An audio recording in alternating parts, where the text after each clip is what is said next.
Morning children, welcome once again in our SST class. Today I will explain you lesson 7 of civics, understanding advertising.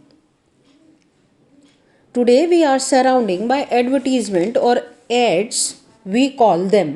बच्चों आजकल हम अपने surrounding में advertisement देखते हैं, जैसे टेलीविज़न पर, न्यूज़पेपर पर, रेडियो, मैगज़ीन पर या सड़कों पर होर्डिंग लगे हुए.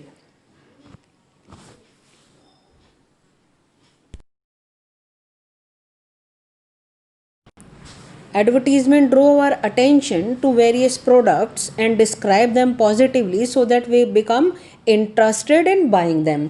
एडवर्टीज़मेंट अपने कस्टमर का ध्यान खींचता है अपने प्रोडक्ट की तरफ कि वो इस प्रोडक्ट को खरीदे, या हम कह सकते हैं एडवर्टीज़मेंट से ही कस्टमर प्रोडक्ट की क्वालिटी और प्राइस का कंपैरिजन करके ये समझ पाता है कौन सा प्रोडक्ट उसे खरीदना चाहिए.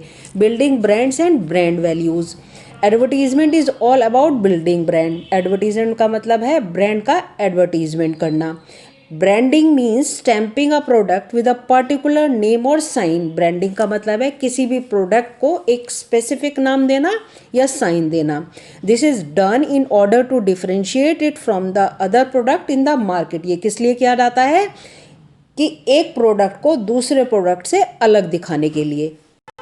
दाल्स और pulses are usually sold loose in the market. दाल को आपने खुली भी बिकते हुए देखा होगा. When a company takes masoor की dal and puts it into a packet, it will need to give the special name like Top Taste दाल.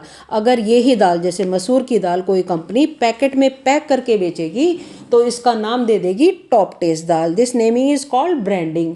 इसको कहते हैं branding. Similarly in case of soap, the company will have to give the soap a special name. ऐसे ही soap को भी एक special name दे दिया जाएगा. Advertisement, it plays a important role in trying to convince us to buy the product that is advertise. Advertisement एक बहुत इंपॉर्टेंट रोल प्ले करती है, क्योंकि एडवर्टीजमेंट से ही कस्टमर अपना माइंड बना लेता है कि उसे कौन सा प्रोडक्ट खरीदना चाहिए, उसकी क्वालिटी, उसका कॉस्ट देख के. When Top Taste dal begin to be sold, another company decides to also sell dal in a packet and call this best taste dal.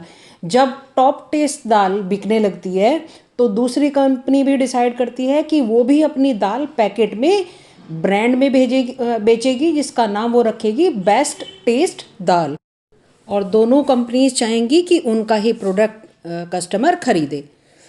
The consumer is confused because you cannot tell the difference between top taste dal and best taste dal. So advertiser began claiming certain special values for their brand. Consumer confuse हो जाता है दोनों एक ही तरह की दाल देखकर. तो advertisement क्या करता है, उनकी कन्फ्यूजन को दूर करता है अलग अलग ब्रांड की अलग अलग दालों की क्वालिटी बताकर. From the advertisement, Top Taste dal is appealing to our social tradition of treating guest extremely well. Advertisement में हमने क्या देखा, टॉप टेस्ट दाल से हमें क्या पता चला कि अगर हमें मेहमानों को खुश करना है तो हम टॉप टेस्ट दाल यूज़ करेंगे. Best Taste dal is appealing to our concern for our children health. Best Taste dal के एडवर्टीजमेंट में हमने क्या देखा कि अगर हमें चिल्ड्रन, अपने बच्चों की हेल्थ देखनी है तो हमें बेस्ट टेस्ट दाल ही खरीदनी चाहिए. Brand values and social values. Advertisement are an important part of our social and cultural life today. We watch advertisement, discuss them, often judge people according to the brand product they use. हम people को जज करते हैं brand के according. जैसे अगर महंगा brand कोई यूज़ कर रहा है तो वो बहुत रिच है, और अगर सस्ता तो poor. Let us look more closely at the two advertisements that we began the chapter with. Branded dal cost much more than dal that are sold loose because they include the cost of packaging and advertising. Branded दाल महंगी होती है खुली दाल के comparison में, क्योंकि branded दाल में packaging में, advertisement में पैसे लगते हैं तो ये महंगे हो जाते हैं और इनको सब लोग नहीं खरीद सकते. Gradually people will come to believe that only branded dals are good. लोगों को लगता है कि ब्रांडेड दाल ही अच्छी होती हैं, but in reality there is little difference between dal that are sold loose and those sold in a packet. लेकिन बहुत कम डिफरेंस होता है लूज दाल में और सोल्ड दाल में. दोनों ही हेल्दी होती हैं.